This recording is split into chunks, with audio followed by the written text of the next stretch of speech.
एक जगह अखबार में खबर छपी, राम स्वरूप ने चोरी की, फलस्वरूप पकड़े गए।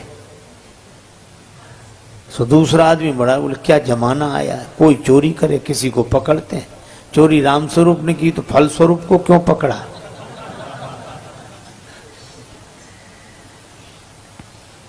तो जैसे वो फलस्वरूप का अर्थ नहीं समझ पा रहा था, इसी तरह हम समझ भले ही न पाए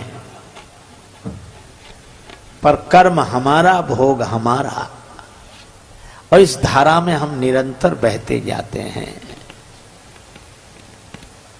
लेकिन क्या बचने का कोई उपाय है? प्रश्न यह है,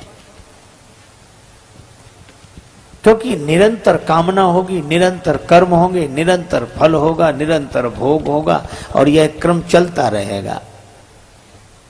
जन्म से लेकर मृत्यु तक नहीं, अनेक जन्मों तक चलता ही रहता है। तो अच्छा आप ऐसे सोचो, प्रारब्ध भी तीन तरह के,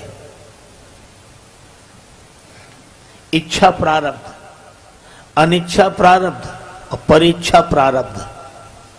हमने इच्छा की, वस्तु मिल गई, इच्छा प्रारब्ध। कई बार लोग अरे हम तो ये चाह ही रहे थे और आप मिल गए, बड़ा अच्छा हुआ, इच्छा प्रारब्ध। सर्दी जुकाम बुखार कोई नहीं चाहता,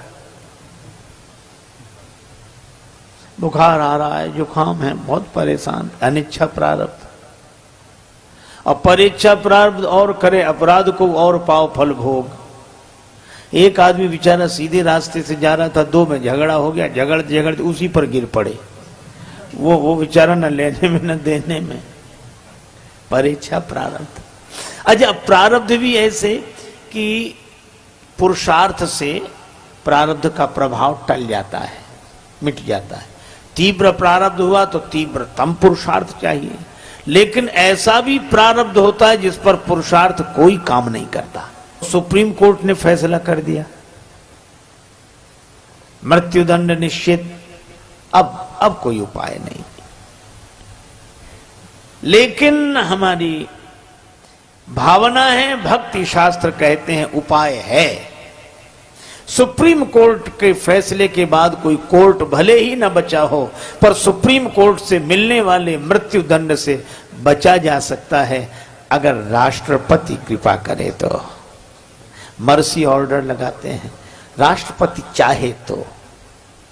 इसी तरह मैं आपसे कहता हूं कि हमारा कितना ही तीव्रतम कर्म